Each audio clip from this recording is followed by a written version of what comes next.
Let me tell you a little secret. They can fly. Moms are superheroes. Secret superheroes. And no one even knows that. Powerful.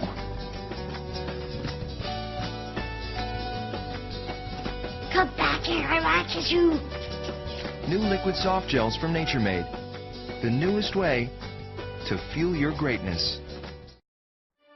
Welcome to A New Earth, Awakening to Your Life's Purpose, a worldwide web event. A New Earth is sponsored in part by Nature Made Liquid Soft Gel Vitamins, the newest way to fuel your greatness. Hi, everybody. Welcome again to class number 5 in our webcast series about Eckhart Tolle's A New Earth. We're at the halfway mark, and I'd like to thank all of you who are committed to this work and make time every week to share this space with us and to give this to yourself. As of today, we've hit nearly 11 million streams and downloads of this series. That's really uplifting. So together, I believe that we are beginning to create powerful changes in our lives as individuals and then putting that out into the world. Before we get started, I wanted to share something with all of you. Our friend Elizabeth Lesser of the Omega Institute sent me a poem that I'd like to share with everybody. She sent it to me this week because I, several weeks ago, was talking about being under my trees and sensing the trees. And so she emailed me this poem and said, here's a poem to be with your trees. It's called Lost by David Wagner, and will be on our website for you to get later. So listen to this, Eckhart. It says, stand still, the trees ahead and bushes beside you are not lost. Wherever you are is called here, and you must treat it as a powerful stranger, must ask permission to know it and be known. The forest breathes. Listen. It answers. I have made this place around you. If you leave it, you may come back again, saying, here. No two trees are the same to Raven. No two branches are the same to Wren. If what a tree or a bush does is lost on you, you are surely lost. Stand still. The forest knows where you are. You must let it find you. Don't you love that? Beautiful. Yes. So that's my poem, to lead us into silence. Would you like to lead us into silence? Yes. Eckhart has a cold this week, everybody. I told him he's sounding very sexy now. So when we go into silence, another way of putting it is to say we go into the present moment more deeply. So let's approach it from that angle today and say, let's take our attention right now into this present moment, no matter what it contains on the surface, no matter what you're perceiving or what you're feeling. You bring your full acceptance to this moment as it is, no matter what form it takes. And that aligns you with now and takes you into stillness. So that's all we do right now, and so we'll still, just for a little while, sensing what the present moment is beyond the forms of the present moment, sensing what the essence of the present moment is, because the essence of the present moment is life itself. So it's sensing that life that is the essence of now, which is more than what you see in the now and what you touch in the now. It's deeper than that. You can only sense it. The external senses cannot perceive it. So let's do this now and just be with the present moment.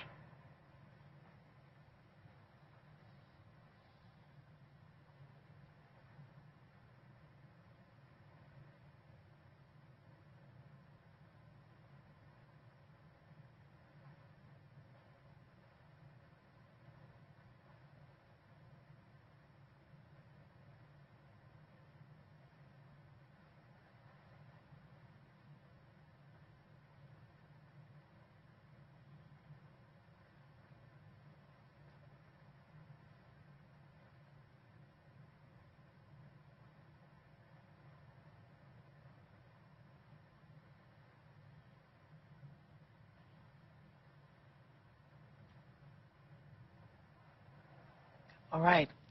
I'm actually finding it easier. The first time we did this, I was like, oh boy, we're going to be quiet for 10 seconds. Now I think we're going like 40, 50 seconds. Yes. Yeah. And another strange thing is when you actually enter the present moment, it's a holy place no matter where you are. And this connects with the poem you read.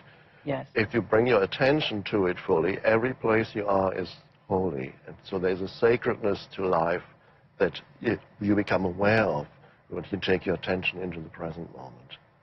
What I'm finding, too, reading this book and then working with you every week, is that everything starts to be sacred. I mean, everything starts to be. You can find the sacred in the most ordinary of things. Yes. And that there's a calmness and a stillness to almost everything if you can get quiet enough yourself to feel it. Yes. Yeah, that's what's happening to me. Yes. As so many other people are experiencing whatever you're experiencing, how the reading of this book, the awakening for you, is taking on whatever form it does in your life. That's what I'm seeing for myself. Yes. Yeah. But everything's magical. Yes. Yes. You never have to be bored, ever. No, no. And the need for artificial stimulus goes when people continuously need to, whenever they get home, they need to switch something on to have some kind of entertainment. You can still enjoy entertainment, but you're not dependent anymore on that to fill you up. Yeah. Well, tonight we're discussing Chapter 5. So glad we're in the pain body. So I wanted to just start with my idea of an overview of this chapter. You say that in this chapter that the human mind seems to be hooked on me and my story, constant mind chatter that keeps negative emotions alive and personalizes everything. You say at the beginning of this chapter on page 129, I'm on everybody, that the greatest part of most people's thinking is involuntary, automatic, and repetitive.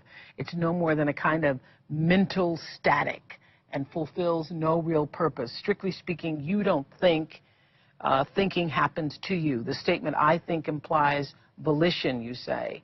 It implies that you have a say in the matter, that there's a voice involved on your part. But really, you say, I think it's just as false a statement as I digest or I circulate my blood. Digestion happens, circulation happens, thinking happens. Yeah. So it's becoming aware that thinking happens to you all the time. The key is becoming aware of it. It's happening to everybody.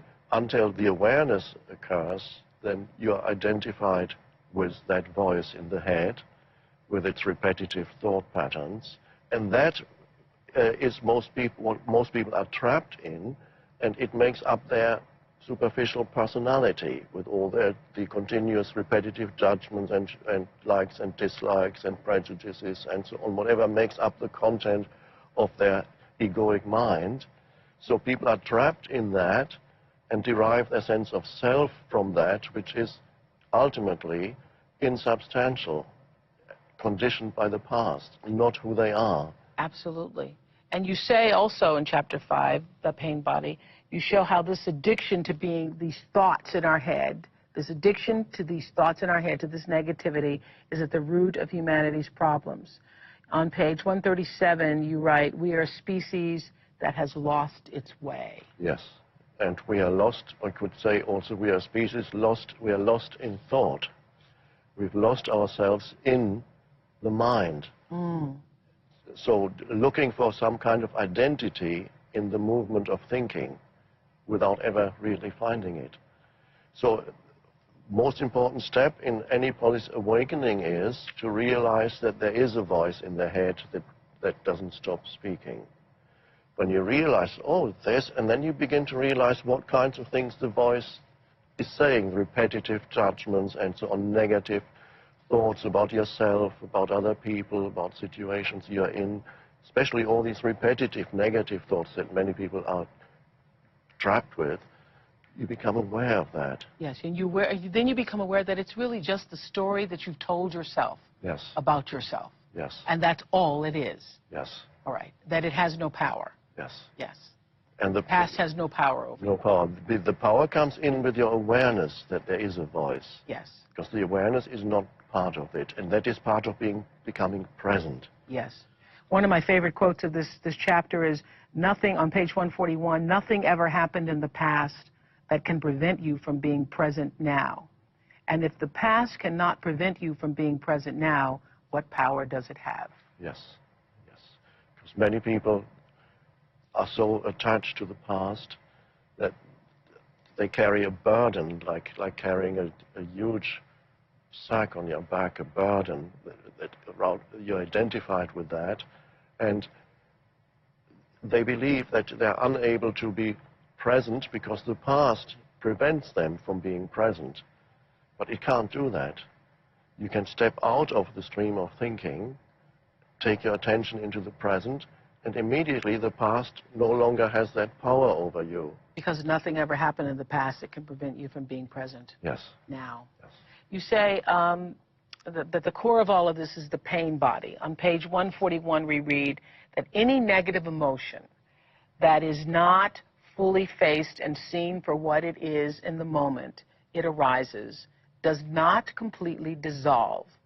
The energy field of old but still very much alive emotion that lives in almost every human being is the pain body.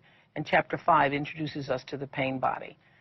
Amazing. You know, when I read this, I thought about my childhood. Now, I've shared my childhood with lots of people, and as a child, I was raised by my grandmother for the first 6 years, and my grandmother used to whip me often, like I used to get beatings on a regular basis. And it was really a part of our culture, and I know many of you were raised this way too, that not only would you get beaten for almost, you know, for doing nothing, for you broke a glass or you know, spoke out of turn or whatever the adults deemed was inappropriate for you in that moment, but I would get beaten, and then I was never allowed to have any emotion about it. I remember feeling many times my grandmother would whip me with switches. She would braid the switches together, and I'd get a whipping. And then in the middle of whipping me, she'd say, "Stop your crying, stop your crying." And I'd get whipped until I would stop crying. And then afterwards, she would say, "You better wipe that pout off of your face. You better put a smile on your face." So you'd have to now act as though the beating that you just had didn't happen. Mm-hmm. And when I read this, that any negative emotion that is not fully faced and seen for what it is in the moment it arises does not completely dissolve, it leaves behind a remnant of pain, I realized that that pain of not being able to express the emotion, of just being able to be angry. I mean, now I see kids today, when their parents say something and they don't like it, the kids can say, "I don't like you," or "that upset me," or, you know, "God forbid, I hate you," which, you know, in my culture was never allowed. You had to suppress that, whatever you were feeling. If you're beaten, wipe that pout off of your face, wipe your tears, stop crying right now. And so that would be a huge pain body that I would end up carrying, yes, especially as a child, because you yes, say children, yes, especially, yes, carry it. So did you find then that as you grew up that there was a lot of unexpressed negative emotion in you? I didn't, it wasn't unexpressed, it was repressed ability to, it's what caused me to have the disease to please for so long, mm-hmm, a desire to please everybody, because the ability to say in the moment, "This upsets me," or "This really bothers me," or "What you're doing I don't like," was not something I felt I could do, yeah, for the longest time. Yeah. Yes. Yes. Mm-hmm. So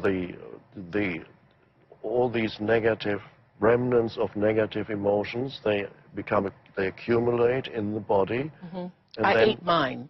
Yes. Yes. Yeah. Yeah. And then together they form what I call, because now we need to realize that any emotion that you have is a form of energy. That's right, acceptable, I think, to most people. Right. Just as every thought you have is a form of energy. Right. Every thought is energy, so there's nothing spooky about that. So when I say that the pain body can be considered almost an entity in its own right that lives in you, Some people find that's a little spooky, but all that I'm trying to say is here that it's an energy form. Entity is another word for it.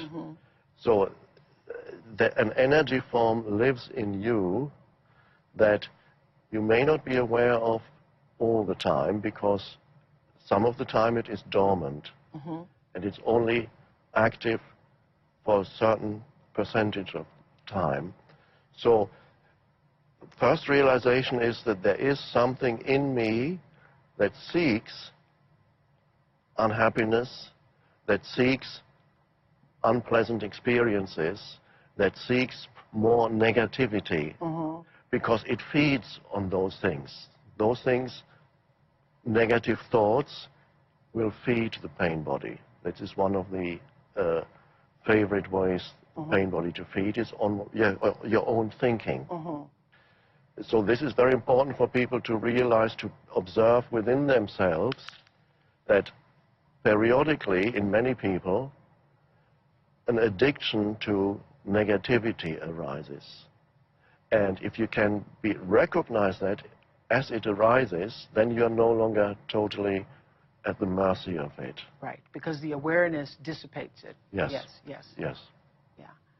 And so, back to this point, though, whenever there is negativity in your life that you never fully dealt with, that negativity, the energy of that negativity has to go someplace. And you're saying where it goes is inside us. Yes. And for me, everybody knows I've struggled with my weight for years. For me, that's the form that it takes. For a lot of other people, it makes them, you know, outwardly, you know, angry or negative toward other people. Yes. But it has to take some form. For some people, it makes them sick, makes them ill. Yes. And a very frequent manifestation of it, perhaps the most frequent manifestation of the pain body, is in intimate relationships, where periodically partners have to go through their drama. They have to reenact drama every few weeks, in some cases every few days. They go through intense emotional negativity. And usually the pain body awakens first in either the man or the woman first. And when the pain body awakens, it wants some kind of reaction, negative emotional reaction. Seeking that from the other person. Because it feeds on it. So many people have realized, when I've spoken about it, they realize, oh yes, this is happening in our relationship, that periodically the pain body arises, and it then will attempt to push the partner's buttons, as they're called in some forms of psychotherapy. They say pushing the person's buttons means the pain body knows exactly what buttons to push in your partner, buttons that will certainly bring a negative reaction. Now, is the pain body ultimately this feeling of not being good enough? Is the pain body there because of a feeling of not being worthy, of not knowing its sense of presence or consciousness? Is that why it's the pain body? It's the emotional aspect of the ego. Yes. So really, pain body is part of the ego, and it's a very unhappy entity. But because its very existence consists of this unhappy vibration, it does not want an end to its unhappiness, because an end to its unhappiness is the end to the pain body. Got it. Got it. Linda is Skyping us from her den. Hello. Hi. Hi. How are you, Is that a yellow den you have there? Yellow? Yes. Yes, it's gorgeous. In Silver Spring, Maryland, she has a question about the pain body and her sister. I do. And thank you, Oprah, so much for this. I first encountered your book, Mr. Tolle, in 2005 and have read it at least 4 times. And so when Oprah picked it, I was so excited. You write on page 148 that the pain bodies love intimate relationships and families, because that is where they get most of their food. And that really resonated for me. I had a huge aha moment, because I have a sister who has always interacted with everyone in the family in a very dramatic way. And I always considered her to be a drama queen who would rather have a problem than solve a problem. But after reading this chapter, it helped me so much understand more about her and what was going on and why she was interacting with us the way that she is. My question is, now that I've seen that, of course I wanted to call her and have her read the book, but you've already talked about how sometimes that's not necessarily the best way to approach people. Right. But what is the way? How can I really reconnect the family? She is separated from our family. She's separated from her children from us, and we have no relationship at all, and it's really tragic. And I want to do something to help bring us back together and don't know what to do. So at the moment you have no contact with her at all? She has totally withdrawn everything. I do send her emails every month or so just to check in. Sometimes she responds, but very terse and cold. Most times not. Well, I hope an opportunity will arise for you to get together at some point, so you can continue to invite her if there's an event at home or whatever, and then just be open. But when she does come, it's very important for you to not to buy into her drama. I don't know whether this happened in the past, whether she used to draw other family members into her drama. That's usually the tendency. Yes. So now when you meet her again, then you will realize, of course, you will be in a different state of consciousness, because you will see that what she is suffering from is the disease of the pain body. And that is not part of who she actually is in truth. So you can be there as a very compassionate presence, and when the drama arises again, as it will, because her pain body will be very active again when she meets you or any family member, when it happens again, it is very unlikely that you will find yourself forced to react to the pain body, because you will be present. So you can simply recognize the pain body in her without the need, as that was there in the past, the need to react to it and therefore buy into her drama and feed her drama. And that will be a very strange experience for her, somebody who simply accepts her the way she is, and if the accusations come at you, whatever she does, you did this or whatever form the drama takes. You sound like you know her. I know the pain body. They're all the same, basically. So then you can simply accept that she's suffering from this and simply be there as a compassionate presence without reacting. Allow her to be in her pain body.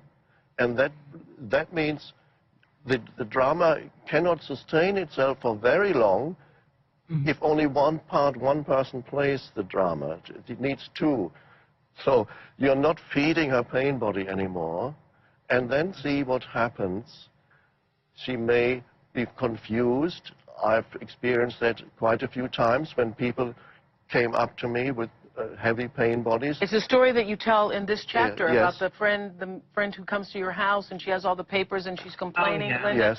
and she doesn't know what to do, and she lays out all the papers and she's complaining, and Eckhart basically says nothing but just listens and is the presence there for her. Yes. And finally she picks up her papers, confused, and just goes home, and the next day says, "What did you do to me?" Yes. Yeah. Yes.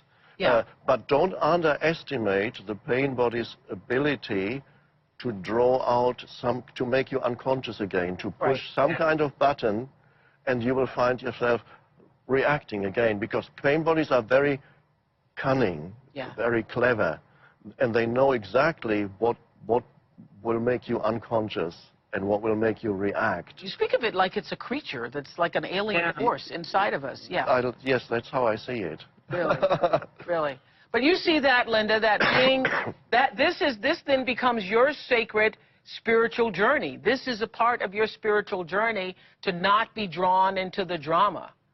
Well, it's so interesting you put it that way, Oprah, because that's what I've kind of come to the conclusion that this is part of my awakening. Yeah. You know, my role in my family is to kind of be the one to help her get out of this. Yeah. Yes. And not by judging and not by telling her Yeah. to, but by being that which you know, wish to emulate. Yeah, and that's the hard part. Yeah, is that's to not, hard. Yes. Not judging, because I guess that's the part of the pain body that she activates in me. Because your pain body wants to say, who do you think you are? Exactly. I know. I've been there. And of course, when the pain body takes over a person, the whole personality becomes transformed. And sometimes people are shocked when they marry somebody or they start living with somebody, and this lovely man or woman that they loved so much, one morning suddenly he or she turns into a little monster. And the total energy shift in them, a complete change of energy, like it's truly as if they were possessed by a completely different, very negative personality. And that comes as a shock often to people when they start living together. Yeah. And again, it doesn't mean that necessarily that you chose the wrong person to live with. It just means for the first time you experienced The pain body that showed up. person's pain body. And also, what we were talking about in the last chapter, you were playing a role up until then. You were Yes. playing the role, I am in love with you. Yes. And often love, you say, is about your own possessiveness. Yes. Yes. And so the roles are easy to play as long as you're not living together, then you can sustain the roles. But when you start living together, very soon the roles cannot be played anymore. And also, that's why I was thinking with the pain bodies, what happens on a lot of holidays, Linda, you've seen this in families, everybody comes together and you have all those pain bodies in a room. Oh, yes. Clashing. And Oh. reacting to one another, and all living in the about the past. Oh, yes. Because that's what that's what the coming together for families is about. Thanksgiving and Christmas Day are the best day for the pain bodies because Really? everywhere, and often the families go through the same thing year after year. Really? Thank you, Linda, for bringing that up. Thank you so much, and I will listen to the rest of the class. Thank you so much for the opportunity. Thank you for bringing that up for us. Yeah, and often, the reason why you have all these pain bodies clashing, Thanksgiving, on the major holidays, they come together, and people have an image in their mind, the Currier and Ives, the painting of what they want the Thanksgiving dinner to be, and instead it becomes something different because everybody's bringing their past. Yes. And living that moment through their past. Yes. Yes. That's amazing. So how do we change that this Thanksgiving? Well, it just takes one person to be present and one person not to participate in this. So when next event happens, family gathering, whatever it is, then you will see the usual comments will be made. That's right. And the usual reactions will happen. Can you believe he did? Yes. Yeah. Yes. Or you visit your parents, and your parents don't fully approve of you, and then they say, well, you remember 10 years ago I told you you should have done that. You would be better off now if you had done that. Right. And again, immediately, if you're not present, pain body will arise, and you become defensive. Anger will arise. So you're in it. You're drawn into the drama. Yes. So it requires great alertness not to be drawn in.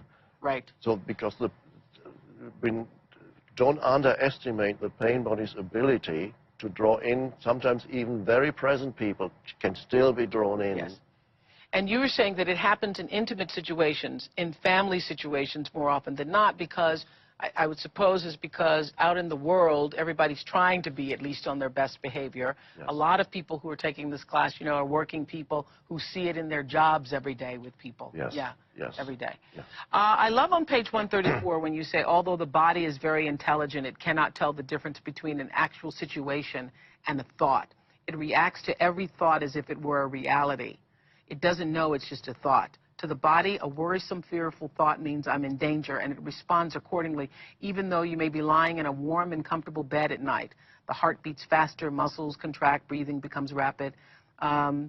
there's a buildup of energy, but since the danger is only a mental fiction, the energy has no outlet. The rest of the energy turns toxic, interferes with the harmonious functioning of the body. Yes. So that's what you said weeks ago about worry. Yes. Yeah. How to just see in oneself when worry arises, what we call worry is simply repetitive negative thought patterns. That's right. And your body doesn't know the difference. And so all of that energy is inside your body, and that's what makes people sick. Yes, yes. So it's very important to clear up your mind so that you stop the continuous negativity of the egoic self-talk, as we could call it. So recognize it and then step out of that stream of thinking. Use any device you can. I recommend device number 1, to step out of the stream of negative thinking, come into the present moment, take 1 or 2 conscious breaths. You've stepped out of the stream of thinking. Or feel the inner body, feel the aliveness in your arms, your hands, your legs. Put your attention there. Right. You've stepped out of the stream of thinking. Or look at something and bring your full consciousness to the act of perception. For example, a tree or a flower, anything natural is best. Look at anything natural, give it your full attention. That takes you out of the stream of thinking. Or any natural sound, a bird, the wind. Bring you back, really. Bring you back to the present. These are all little ways in which you can step out of the stream of repetitive thinking. In the story on page 137, The Duck with a Human Mind, love that story. You talk about how the human mind creates a me and a my story that keeps negative emotions alive and personalizes everything, and it's ultimately led our entire species to a precipice. So tell us the duck story. Well, what lessons it has for all of us as humans. I was writing the Power of Now and writing about accumulated emotions, and then I was taking a break and went into the park and sat on a bench by a pond, and I saw 2 ducks approaching on the pond, and suddenly maybe one duck got too close to the other. Suddenly they started getting into a fight. Yeah. Lasted for about 30 seconds, and then they both separated, swam off in opposite directions.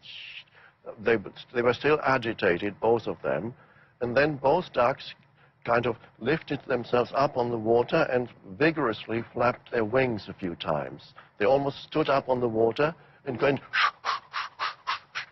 and then suddenly they were totally peaceful again and swam off. They were doing cleansing breath. Cleansing. We did from Russia last week. And I realized at that moment I had actually been writing about this, and the ducks were showing me how they let go of what otherwise would have become accumulated negativity in the body. Wow. And so their instinctive natural intelligence takes over. And then I realized they all do it. Yeah. All the ducks, after a fight, do that. And immediately that... It's like clearing their wings. Clearing, the energy gets dissipated. Wow. And they are totally peaceful afterwards.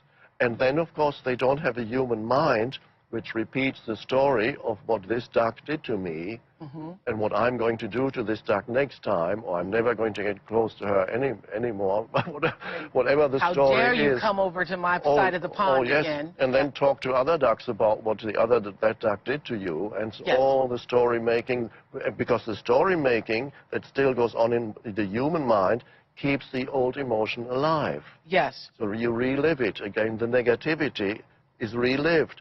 The body believes it's still happening. Yes. Because the body believes in what your mind is thinking. Because although the body is intelligent, it cannot tell the difference between an actual situation and a thought. Yes. So whatever thoughts you're holding, your body believes that is your reality. And the corresponding emotions will arise. Wow. And the corresponding physical states of contraction will be there. Wow. So this is how... That was the duck's lesson, so I put it into the book. That's right. I mean, and we see so many people. I know I have friends who've been through divorce, and they live in still, you know, hating their ex-spouse and talking about their ex-spouse and what their ex-spouse did to them, and, you know, years after the spouse is gone. Yeah. Yes. Yeah. And so that keeps it alive as if it were still happening. As if it were still happening. And there's an addictive And quality. that's in your mind. It's That's in the mind. And it's addictive. There's an addictive quality to that. You need to see it in yourself to see that if it's still the case for some of the people who are listening to us. So it's like the monks. Tell the monk story. I like the monk story. The two monks. Yes. And the one monk picks up the girl on the road. Yes, that's the story of two monks on a pilgrimage, and they come across, in a village, they come across a young 17-year-old girl with a long kimono, trying to cross a very muddy road, but she's not daring to step into the mud. So one monk picks her up, carries her across the road through the mud, puts her down, and so the monks walk on in silence for another 4 or 5 hours, just practicing noble silence. And then after 4 or 5 hours, they're getting close to their destination. One monk says to the monk who had picked up the girl, "Oh, you know, you shouldn't have done that, because we monks are not supposed even to touch women. So you shouldn't have picked up that girl. You're not supposed to do that." And the other monk says, "Oh, are you still carrying that girl? I put her down hours ago." So the other monk was still carrying the girl, the event, in his head. 4 hours later. And for 4 hours he was walking with this burden. Yes, right.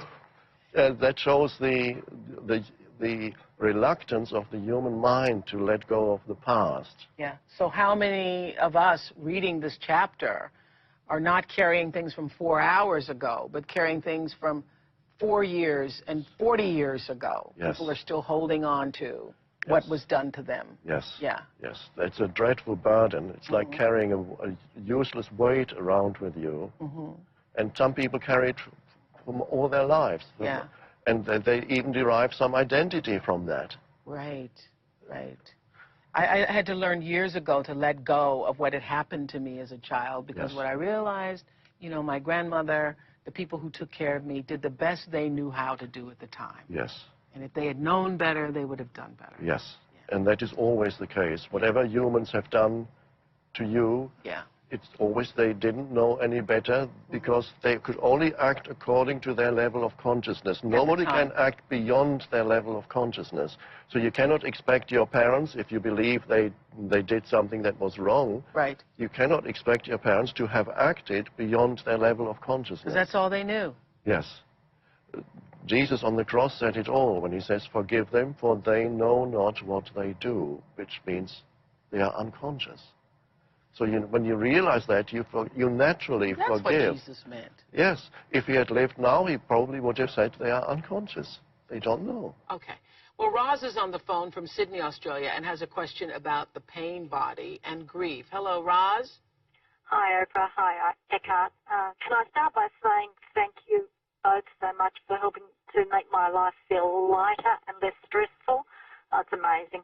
And for taking the time to answer all our questions. But in regard to the pain body, I'd like to clarify, how do we honour the memory of our loved ones who have died and that we shed tears for, and not add to our pain body?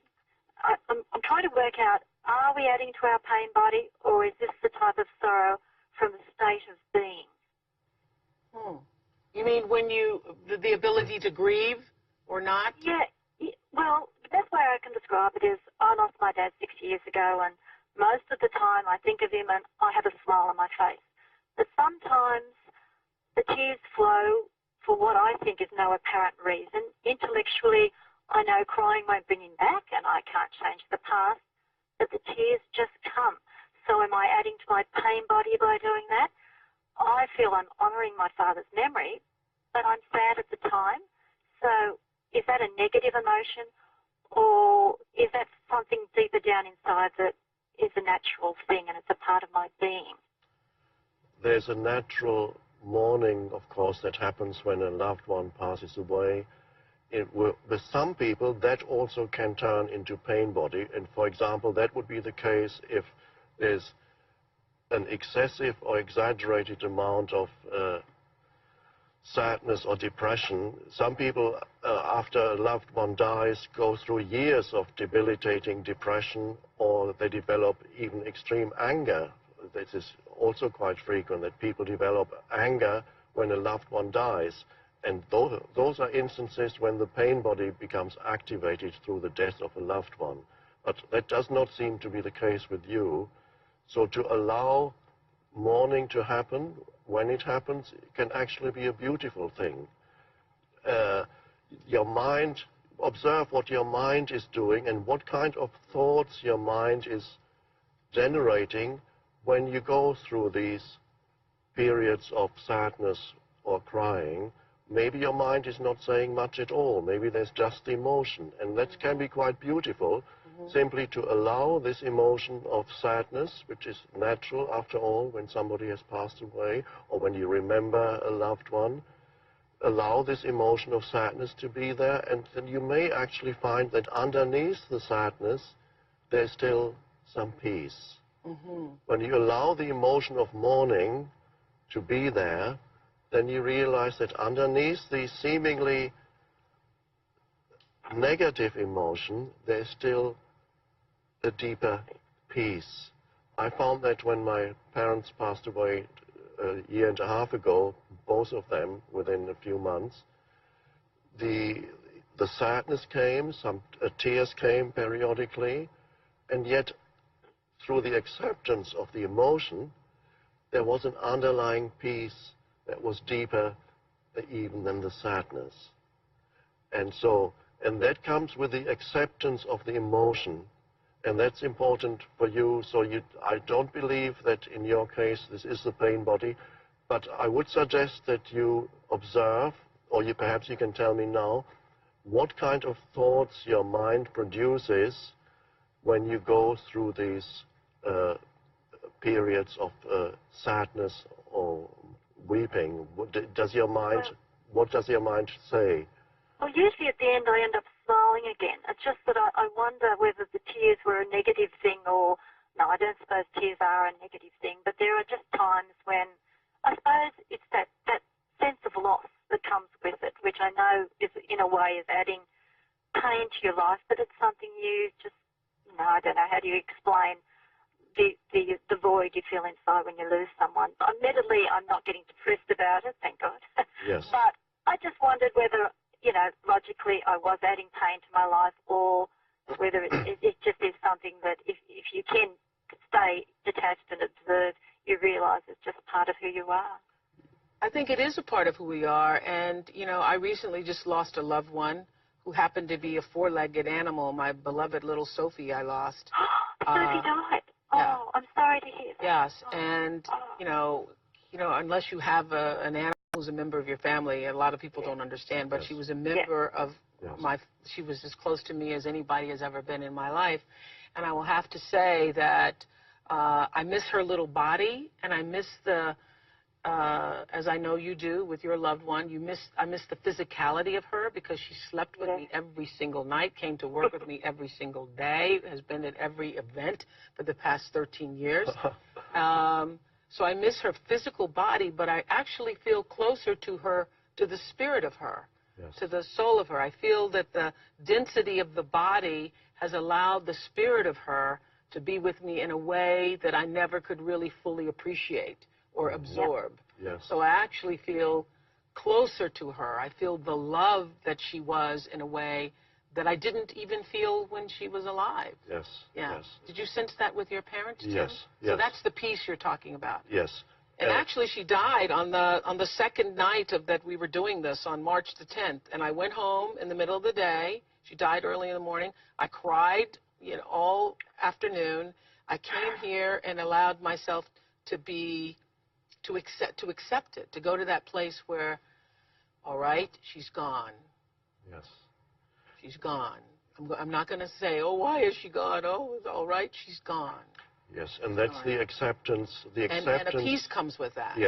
Because the void is the word, because a void is left when the form that was there, the body that was there, suddenly is no longer. And that's the void. Now, the void, when it's resisted, and it is resisted especially by the ego hates it. The ego doesn't want the void to be there. But when you can accept that now there is the void instead of the body, Yes. then something else shines through that void, which is formless. Right.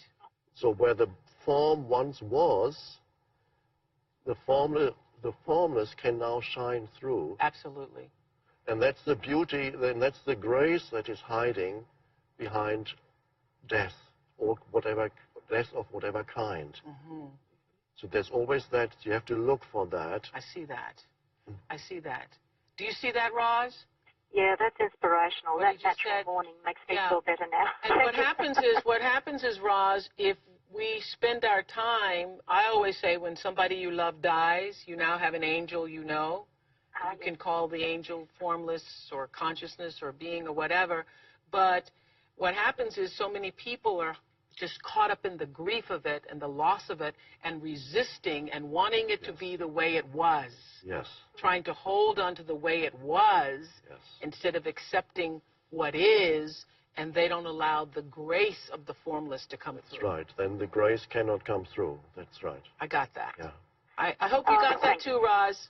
Yeah, thank you. That was lovely. I really appreciate that. Okay, God bless you both. God bless you. God bless.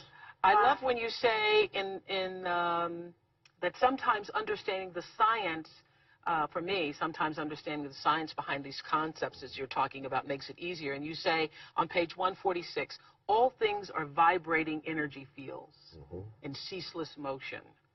The chair you sit on, the book you're holding appears solid and motionless only because that's how our senses perceive their vibrational frequency. That is to say, the increased movement of the molecules. And so we're all vibrating at different frequencies. And the vibrational frequency of the pain body resonates with that of negative thoughts. Yes. Negative thoughts and other negative emotions coming from other people. And then I love that you say this on page 152. You write on page 152, I think this is great here. If you were not familiar with our contemporary civilization, if you had come here from another age or another planet, one of the things that would amaze you is that millions of people love and pay money to watch humans kill and inflict pain on each other and call it entertainment. When I read that, I thought, yeah, if you're from another planet, you would think, what is that? Yes. So what is that people love that? I mean, the most violent movies, and particularly this year, for Academy Awards, most of the movies were violent movies, destructive. Yes. You know, all those pain bodies up there on the screen. And what is it about a lot of the public that enjoys that? Well, in some cases, violence may be actually helpful to see because it shows the human madness. If it shows the wider context in which violence happens, if it shows the psychological dysfunction behind violence, and then it can be helpful. But most of these movies contain violence that is actually meant to feed the pain body.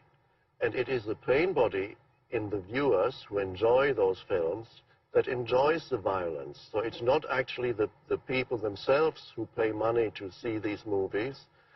It's the pain body in them that feeds on the violence that it watches. So, and the people who produce these movies, probably... Their pain bodies are writing them. The pain bodies write them. The pain bodies write the movies, the pain bodies produce them, and the pain bodies watch them. Well, this comes from a screenwriter, Lana, who's in her study in Copenhagen and has a question. Copenhagen. Hello, Lana, from Copenhagen. Hi, Oprah. Hi, Eckhardt. Hello. Eckhardt, I also have a cold, so I hope I sound as sexy as you do. So, yes.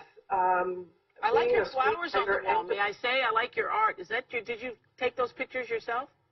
Oh, no. Oh, okay. I bought it from somebody. Okay, great. Yeah. But I'm a screenwriter. I'm also a producer. And after reading this chapter, it just floored me on so many levels.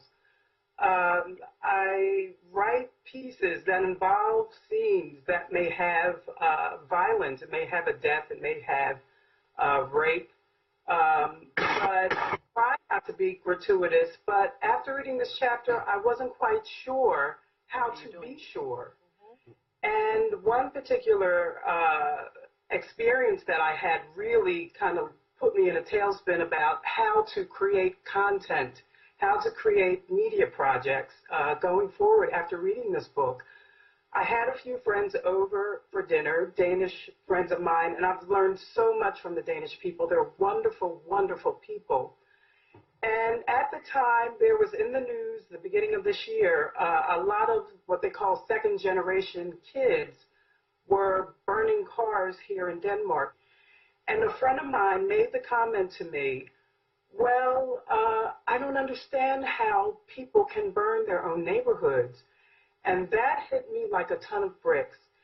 And although I was too young to remember the riots after Martin Luther King died, I remember that comment being spoken by Americans. So here I am in Denmark and kind of hearing the same type of conversation. And I felt like my first response was, I've got to do a documentary on this. And so I started making the phone calls to do whatever I needed to do to talk to traditional Danes and also second-generation Danish people. But then I read the chapter, and I wondered whether or not my pain body as an African-American was now entering into this situation and, you know, creating something that may kind of negatively affect the pain body of another group of people. So I questioned whether or not I wanted to do this documentary. So what is your question? What is your question to us? My question is, in this situation that I've just described, the pain body that led me to come up with the idea for this documentary, I think it comes from my experience of being an African American, and that I want to bring people together. I want to kind of not allow a situation that's not necessary to just go unchecked. And I feel like media can do that. A documentary can open up that dialogue.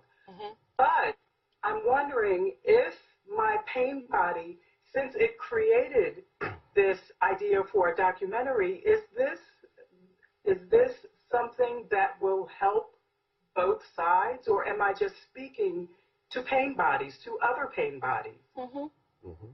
Well, I don't believe necessarily that your pain body came up with the idea of making this documentary about the violence that's happening in Denmark. And I believe that you will probably show the wider context in which this violence happens and the root causes of this violence, not only historical, but perhaps also psychological. And if all these things are included in the film, then to show violence can actually fulfill a useful purpose. That's why I mentioned in the book that some of the most powerful anti-war films were war films, because those films showed the reality of war, not some glamorized version of war for the pain body to feed on. So if you show the reality and the underlying causes and the wider context, then those films are not going to feed the pain body, because they will help people become more conscious and perhaps not prematurely judge the people who are carrying out these acts of vandalism or whatever it is, to see perhaps what lies behind it. Correct. Thank you, Lana. Thank you so much. Okay. I think it's interesting, though, on page, Lana's talking about what you talk about on page 159, that as there are individual pain bodies that each of us carries because of whatever negativity happened in our lives, and we didn't completely deal with that at the moment, that there is also a collective pain body that nations carry and races carry. And you say the collective racial pain body is pronounced in Jewish people who suffered persecution over many centuries. Not surprisingly, it's strong as well in Native Americans whose numbers were decimated, whose culture all but destroyed by the European settlers, and Black Americans too, for whom the collective pain body is pronounced, their ancestors violently uprooted, beaten into submission, and sold into slavery. The foundation of American economic prosperity rested on the labor of 4 to 5 million black slaves. In fact, the suffering inflicted on Native and black Americans has not remained confined to those two races, but has become part of the collective American pain body. It is always the case that both victim and perpetrator suffer the consequences of any acts of violence, oppression, or brutality. For what you do to others, you do to yourself. Yes. I think that there is not an understanding, and actually Senator Obama in his speech a couple of weeks ago was trying to speak to this. Yes. This collective pain body that America holds. And I think a lot of Americans, number one, don't know it exists and want to deny that it does exist because they say, I didn't have anything to do with slavery. Yes. Or I didn't have anything to do with the Native Americans. Yes. Correct? That's right. Yes. And to not to recognize it is what? Is to be in denial of what is the truth. Yes, and then it continues to be there without you knowing it. And, that's right. So that's... Because the recognition of it is the beginning of being able to change it, right? Yes, that's right. And I believe, since you mentioned Senator Obama, there was this controversy about the pastor who was making certain remarks. I believe that the pastor, who has probably helped many, many people over many years, occasionally, when he speaks, as far as I can tell, he gets taken over by the pain body. By the pain body. And then the pain body speaks through him. And it's understandable, and I believe Obama understands that, although he may not use the term or be familiar with the term pain body, but he understands the wider context for those remarks, and he realizes that arise out of the collective pain. So, and once you see that these things arise out of the collective pain, you can see them in a much wider perspective. And you don't personalize what this person is saying. It's not personal anymore. He's expressing collective pain. You also talk about this when it comes to women, pretty revolutionary. On page 155, you say, the suppression of the feminine principle, especially over the past 2,000 years, has enabled the ego to gain absolute supremacy in the collective human psyche. Although women have egos, of course, the female form is less rigidly encapsulated than the male and has greater openness and sensitivity toward other life forms. If the balance between male and female energies, I found this so fascinating, had not been destroyed on our planet, you say, the ego's growth would have been greatly curtailed. With many people becoming more conscious, the ego is losing its hold on the human mind because the ego was never as deeply rooted in women. It's losing its hold on women more quickly than on men. Yes. Yeah. Yes.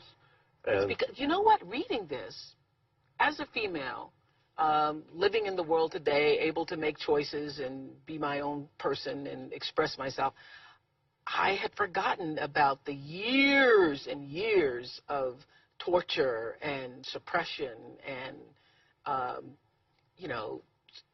killing of women. Yes. For the most natural things, because you liked animals, because you were a midwife, because you were a woman who wanted to have a voice. Yes. Tortured, killed. Yes. Hundreds of millions of women. Yes. And it's what I'm saying is it's the arising ego. And that happened because of the ego in the male. Yes. Yes. So it's not the male as such. It was the growing ego in the male that saw the feminine principle and the feminine energy as a threat, because it could not fully establish itself in that.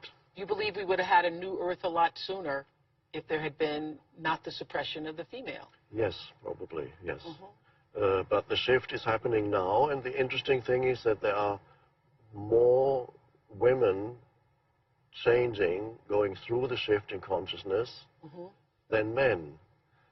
So men are going through also, but there are, for example, Elizabeth Lesser mentioned at the Omega Institute, about 70–75% of the people who come there for inner work, consciousness transformation, and so on are women. So women are more open now to the change in consciousness that is happening than men. I'm not saying it's not happening to men also, but yeah, there's a greater men openness. out there. We love it. Audrey in Campbell, California, one of our emails says, I have 20 pounds to lose. As a child, my father and brother called me big girl and big fat cow. Could this be... That's not good. Could this be why... Audrey, that's not good at all. Could this be why I have such difficulty losing the weight? I've been hearing these words in my head for years and years, and I can't let the words go. Help. Yes. So, of course, these words have become lodged in your mind, and they have taken up residence in your mind, and now you can't get rid of them. So they are, again, thoughts are energy formations, and thoughts that get lodged in your mind. Sometimes they start in childhood when parents tell you something negative. For example, some parents tell their children, you are stupid. It's a stupid thing to say. Yes. Stupid thing to say that your kids are stupid, yeah. And if told that repeatedly, this thought becomes lodged in their mind. Yes, and it, a thought can, if you don't bring presence to it now, you won't be able to dislodge it. So the first thing is to realize that what has happened to you is that something that you were told years ago repeatedly has now become a thought that refuses to leave. It's an energy, you're possessed, so to speak, temporarily hopefully, by a thought. Some of you may have seen a film called The Number 23 with Jim Carrey last year, and that's about a man who becomes obsessed with the idea of the number 23, and he sees it, suddenly he sees everywhere significance in the number 23. And that's an example of how one thought can take possession of your entire mind, and then through this one thought that takes possession of your entire mind, you interpret the whole universe, the whole of reality. This is how dangerous it can be if you're not careful, how one thought can take you over. So realize, the questioner here needs to realize that this is an old thought, and realize it's no more than a thought. It is not the truth. It's an old record that has been playing itself over and over in your head. Big fat cow, big fat cow, big fat cow. Yes, no more than no more than a tape. Not a burden. So when you hear it again, when you hear that in your mind, you realize there's the old tape again. That's right. It loses its power because it's no more than that. That's right. There's an old tape for the past, and the past has no power over the present moment. No. All right. I love also when you say that thinking is no more than a tiny aspect of the totality of consciousness, the totality of who you are. Yes. I had an awakening moment with that thought, because we all think that we are, up until reading this book, I think so many of us, I was one of those people, thinking that we were our thoughts. Yes. And then to read that thinking, not only are we not our thoughts, we are the awareness of our thoughts, but that thinking is only no more than a tiny aspect of the totality of consciousness, the totality of who you are. Yes. And the awareness, of course, compared to thinking, the awareness is vast, it's limitless, and has infinite potential for anything creative to come into your life. Because that's where all your creativity comes from. Yes, not through thinking. Thinking can become a secondary tool in manifesting something, but not with the creative insight, the creative realization, the creative idea does not come through the movement of thinking. Wow. Think about that, everybody. That when you have a creative, inspiration does not come through your thoughts. No. And it comes through your being. Yes, and so the space of awareness. The space of awareness. Now, to the extent to which you are creative in your life depends on how much access you have in yourself to that space of awareness, of presence. And it's sometimes enough for brief moments to have access to that, and for some people that's enough to lead a creative life. Right. But of course we want to be more than that, not just have brief access, but to to make it the very foundation of your life. It's like when Quincy Jones was doing the We Are the World tape, and he brought together all of those artists, and he left the door open. First, they had a sign outside the door that said, "Check your egos at the door." And then they left the door open. He said, we wanted to leave room for God to walk in the room. Leave enough space for God to walk into the room. Yes. Yes. Yes. So you need to leaving the space. Leaving the space. Leaving the space inside yourself. Yes. So also, if you want change in your life, some people don't know, there will be other chapters when we'll talk about life purpose and so on, but the realization of what it is, for example, what it is that you're meant to do in your life also comes from that inner space. Are you able to allow the space within, become still, right, and then whatever it is that you need to know will arise from will come there. Through that. Yes. Will come and then it may come as a thought, but then it'll be an inspired thought. Right. Without the space, without the stillness, without accessing that dimension, thinking cannot be inspired. There is no inspired thinking. The inspiration comes from the realm that is deeper than thought. I got that. And you're never going to think your way to a purpose. No. And you're not going to worry your way out of a problem. You're not going to worry your way out of a problem. It's impossible, because worry means to manufacture more problems. The same thing. You're just continuing the same thought over and over. Yes. Yes. You need a different kind of consciousness. Wasn't it Einstein that said that? I don't remember whether it was Einstein or Jung, but he said a problem cannot be solved on the same level of consciousness that gave rise to the problem. That created it. Yes. We have an email from Judy in Columbia, South Carolina. Could you talk a bit about alcohol and drug abuse in the pain body? Is this an attempt at escape from the pain body, alcohol and drug abuse? Yes, often it is. And I mention that in the book. It's an escape of not wanting to feel the pain anymore. In some people, the pain body is active almost all the time. And that is a dreadful way to live. And those people in whom the pain body is active almost all the time, often they will seek some kind of escape from it, because they can't live with that pain anymore. The pain body loves it, but it makes your life more and more miserable. So, but there is also a good chance, and maybe that brings us to what connects us with what I said in the book. If people who have a heavy pain body, their chance of awakening is also quite great, because when life becomes unbearable, because you're creating so much pain continuously for yourself, your desire to awaken, to finally get out of this misery, is much greater than a normal person's desire to awaken. In other words, you could say, when you're having a relatively pleasant dream, you don't mind so much dreaming on. But when your dream turns into a nightmare, then you really want to awaken from that, when you can't stand it. And that was the case with me. I had a very, very heavy pain body that drove me almost very close to suicide, until the realization came, I cannot live with myself any longer. And that thought was the breakthrough, where the separation happened from the consciousness that I am and the ego and the pain body that I had been identified with as the unhappy little me. Were you really actually going to kill yourself? Did you have a plan to kill yourself? Yes, I had my first plans to kill myself. I already had at the age of 9 and 10. Really? Yeah. So I had worked it all out, but somehow I didn't quite have the courage yet to do it. Because the pain body was so heavy even at 9 and 10? Already then it was quite heavy. Then it subsided a little bit, and then it came back again very strongly in my 20s. Wow. And what was it? What was it that caused you to feel, you felt depressed, you felt unworthy, you felt what?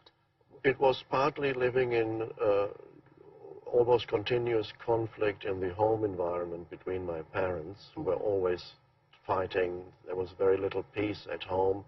I was very sensitive, so it was very hard for me to even be there at home. As you say in the book, for children who watch their parents fight, it's almost unbearable. Yes. And that, of course, contributes to the child's growing pain body. So my pain body grew very quickly, and but if this had not been the case, I would never have awakened out of it. I would have been in a relatively pleasant dream. That's right. If you'd had a nice, happy childhood, you might not be sitting here teaching with us tonight. Certainly not.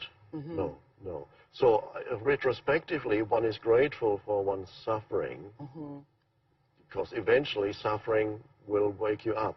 You said, when I read earlier on page 141, about any negative emotion that's not fully faced and seen for what it is in the moment it arises, does not completely dissolve, it leaves behind a remnant of pain. So when we are faced with negative emotions on a daily basis, we should embrace them. We should go into them rather than resist them.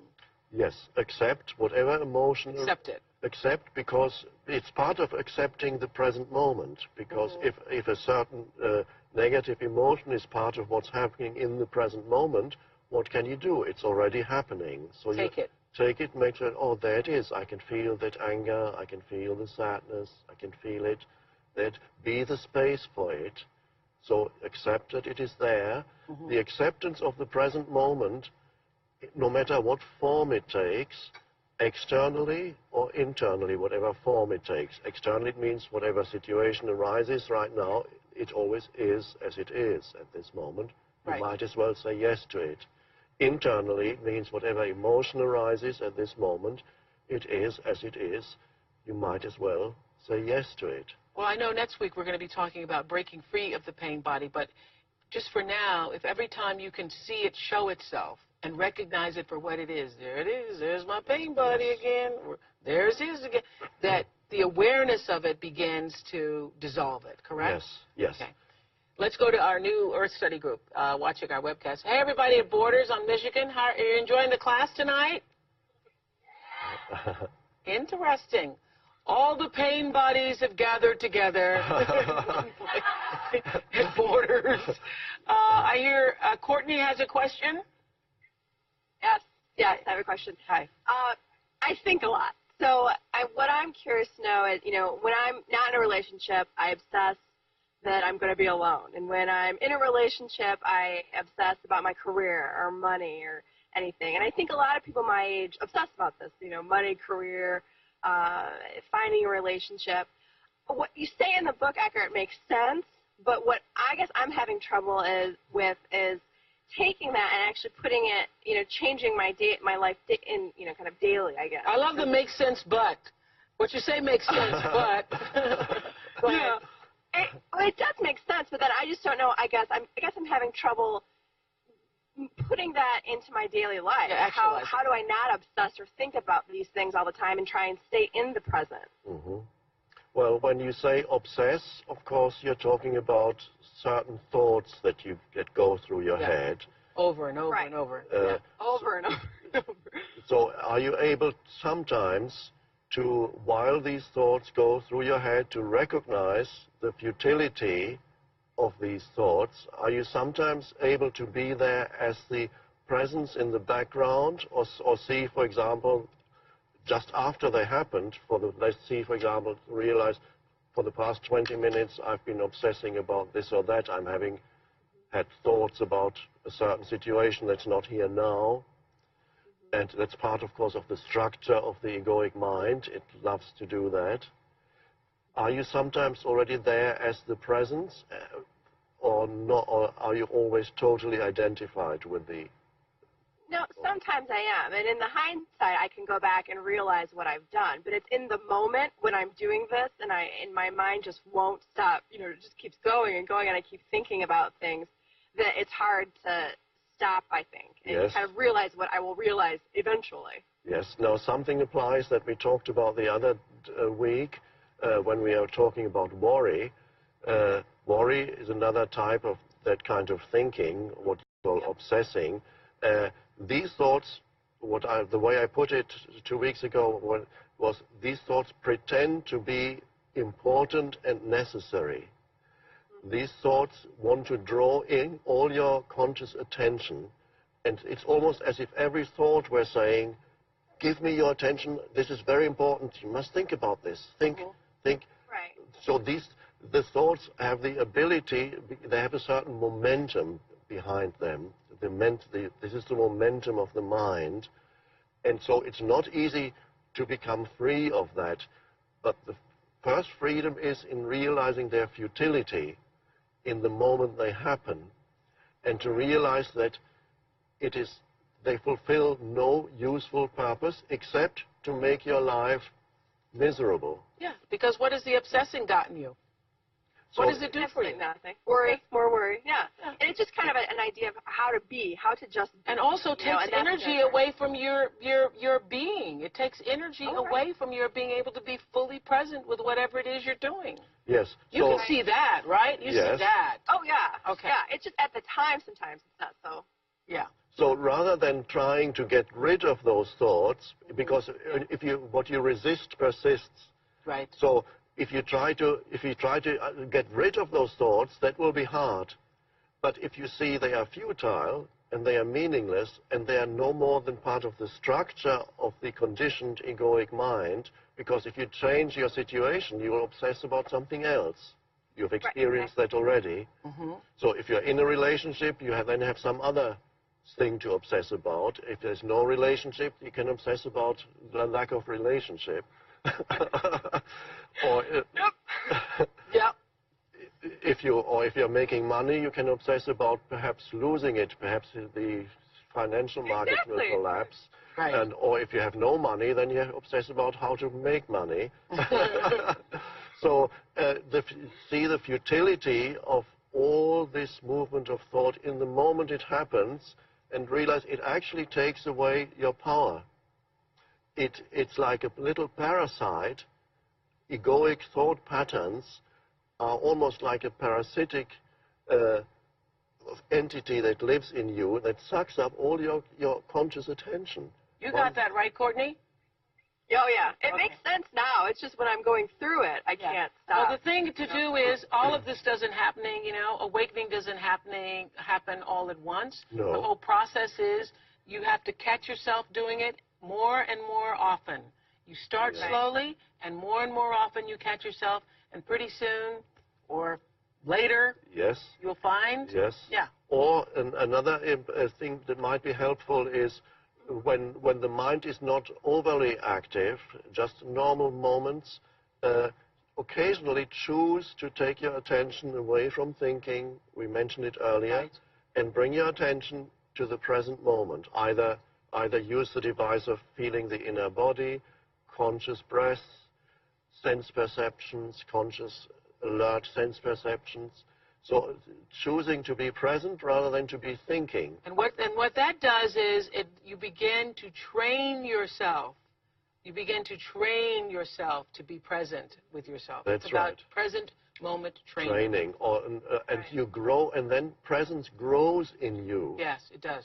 But you have to invite it in. Yeah.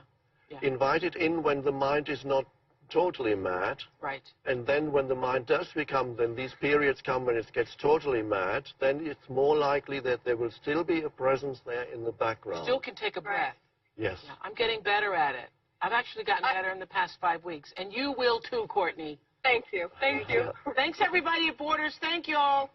Okay, somebody asked earlier, there was an email where somebody wanted to know, and I didn't get to it, wanted to know whether or not that pain body allows artists and writers and creative people to be more creative, the pain body. There are, especially in modern art and modern writing, there are some artists who express the pain body in their work. Mm. So when you read their work or when you see their visual art, you can see, wow, there's a lot of pain in there. And perhaps that is how they free themselves to some extent of the pain body, because they externalize it and make it into an object. Yeah, you can take that suffering and turn it into something else. Now, whether this is really helpful to many humans, I don't know. To see so much pain on a canvas, I'm sure it was helpful for the artist to externalize that. So I believe that the deepest art goes deeper than that, than just show the pain, the human pain. Right. It may also include the human pain, But like the great works of literature are not just expressions of human suffering, they also show a dimension that's beyond suffering. Right. Well, another question from Mary in Birmingham, Michigan. Politics in the pain body, she writes. Is it the pain body that leads us to be fascinated with others' downfalls, such as the governor of New York and the mayor of Detroit? I find myself eagerly watching the news to hear more about the scandals. I find myself wondering what I would do if I were in their place, having risen so high, so successful, and fallen so far. That's Mary in Birmingham, Michigan. Is that our pain body that loves to hear bad things about other people? The tabloids? Yes, hearing... Even watching the news, things that are true, scandals. Loving bad news. Yes, loving bad news. Is also of the pain body. And so there are some publications actually thrive on emotional negativity. They actually, they sell a negative emotion. Some newspapers do it in their headlines. And because they have realized the more negative their headlines are, the more papers they sell. Yeah, you were saying the British press... They love it. Love it, yes. And we do too now in our country. Yeah. Yeah, more and more tabloid newspapers, tabloid magazines, following the lives of famous people. People love to see famous people fail, yes, fall. Yes. And that's our pain body? Yes, whenever you see in that negativity, the enjoyment of negativity in whatever form, or the enjoyment of negative events, the enjoyment of negative things happening to people, the enjoyment of your own negative thinking, all that is the pain body. It loves pain. It lives on it. And loves drama. It seeks drama. Drama is part of that pain, yes. Yes. Yes. Yes. That story you told about going into the restaurant. Oh, yes. Yeah. Oh, my gosh. Going into the restaurant, and this guy is all disrupted. Wow. Yes, but it was particularly strange because it happened immediately after I'd had a session with a woman who had a very heavy pain body at home. She came to see me at home, and she had carried this pain body for many, many years, and it was so heavy that one could almost sense it in the energy field in the room. We've all encountered people like that, where it's deep, it's heavy, it's dark. Yes. So I had been doing work with her, and suddenly she became conscious. She was able to separate, suddenly for the first time in her life, she was able to separate herself from the pain body, and there was an awareness that realized she was carrying this heavy pain body inside. That was a great liberation for her. And she went off and said, "Oh, wonderful, thank you so much." And that was the beginning of a change in her. And after this session with the woman, I went off to the restaurant. And I felt I was so happy that the pain body had left her, not left her permanently, but the awareness had come in. And then in the restaurant, I encountered a man in a wheelchair at a table nearby, who had just finished his meal, and then I could feel the negative emotion in him building up, becoming stronger and stronger and stronger, and suddenly he started shouting and screaming. And I realized, I had a suspicion that the pain body, the universal pain body, because every personal pain body is an expression of the one human universal pain body, that the pain body had come back there and to tell me, I'm still here. You thought you got rid of me, but I'm still here. So the pain body got into the person who had the most negativity inside. Because the person with the most negativity would have drawn it that. in, yes. But did you, at the end of this incident in the book that you write about, and the restaurant owner says, did you do all this? Did you cause this? See, the restaurant owner must have had some intuition that there was some connection between you sitting in the restaurant and all this disruption. Yeah. And so the answer is, did the pain body follow you into the restaurant? I never knew the answer. It occurred to me that that might have happened. All it means is that the energy that was so heavy, the room, my place where she had come to see me was so heavy with that energy when I left. Perhaps it came with me, and it's possible. I don't know the final answer to that. Yeah. But it's a possibility. Yes, because as we were saying earlier, you speak of the pain body like it's its own alien force, like it's like like a ghost of some kind. Yes. But it is. It's not a ghost. It's an energy. It's an energy field. And it becomes, eventually, it becomes transmuted, which means it loses its energy for its pain body form, and the very energy that was trapped there, because the energy was trapped, it was emotional energy that was trapped inside this shell, that becomes freed through presence. So that's what we're going to talk about next week, is how you can begin to free the pain body or any energy that you're carrying from the past. Yes. And you can free it instantly. You free it instantly, but although not the whole of it necessarily instantly, but in the moment, some of it can become transmuted.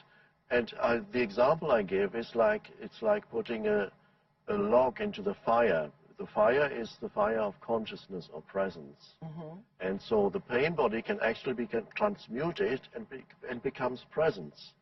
We'll talk about that next week. Before we say goodbye, though, let's sum up what we've covered in this class today. What do you want people to know about the pain body? The most vital thing is for people to be there when it happens. Now, when it happens means it's either happening to somebody close to you at home, your partner or family member, or more importantly, when the pain body happens to you. Now, it's easier to realize that the pain body is there when you see it arising in somebody else. People, yeah. Always easier. You require more presence to see it in yourself. But that's the vital thing, is to be there and realize it. That's the pain body. Well, the way you know it's in yourself is when you start to tell yourself the story. The woman who was the big fat cow, mm-hmm. her family had called her a big fat cow her whole life. When you start to replaying the tapes in your head over and over again, my story, my story, my story, identifying with that, anything you identify with is ego. Yes. Right. That's how you know it's the pain body. Yes, or a sudden emotion arises, mm-hmm. something, your partner made a remark, said something, and an emotion arises that is out of proportion to the external trigger. Mm-hmm. And that could be the beginning of the arising pain body. Mm. So then you say, oh, there's the pain body. Then you're not at the mercy of the pain body. So let me ask you this. On the night that you had that, the breakthrough, where you said, I cannot live with myself any longer, did you lose your pain body too? Yes. Well, that just was one happy day, wasn't it? That's quite rare. Oh, my goodness. You lost your ego, you lost your pain body. What a day that was. Well, yeah. After years of dreadful suffering. So that's the... One more thing to say about the pain body is when you see it in somebody else, you have to be very careful. Yeah, the pain bodies don't like to hear that they are the pain body. Mm-hmm. So when you're talking to somebody like your partner, you have to be very careful, because once the partner has already been taken over by the pain body, if at that stage you say, there's your pain body, your partner won't be hearing you anymore. The pain body will be hearing you, and the pain body will say something back, and it won't be pleasant. It won't be pleasant. And you can't argue with the pain body. No way you can ever. You can never win an argument with the pain body. He'll always win. The pain body will win. It'll go on and on and on, and one finds another clever argument why the pain is justified and right. And so it's like our first caller from Silver Spring was talking about her sister. What we must learn to do is be compassionate. Yes. Stand still. Yes. Stand still, as I said with the poem. Stand still and allow it to be. Yes. Whatever it is. Yes. And then... And then you don't feed it. You don't feed it. Don't allow yourself to be drawn into pulled into the drama of it. Oh. And if the pain body is not fed, then it won't sustain itself for that long. It'll have to seek some other place where it will get fed, or it will subside. So that's the beauty when you're in a relationship. If both partners are conscious enough, you can have an agreement that says, if I observe the pain body beginning in you, or you observe the pain body beginning in me, please let me know. I'm going to point it out. You have to point it out at the beginning before it takes over completely, because once it's taken over completely, the person won't be hearing you anymore. But at the beginning, you can still say, could that be your pain body? Even that is dangerous, but you can try. No, it's not my pain body. Well, thanks to everybody around the world for joining us again. This 5th class will be available on demand tomorrow for free, of course, here at oprah.com. And if you want to download or watch any of our classes, you can do that also tomorrow. All of them are available at oprah.com and iTunes. It's free. Thanks to Nature Made Soft Gel Vitamins. Don't forget to update your workbook and get ready for next week's class. Again, we thank you. Thank you. We thank you. You're a man without a pain body. We'll see you in class next time. Thank you. Good night, everybody.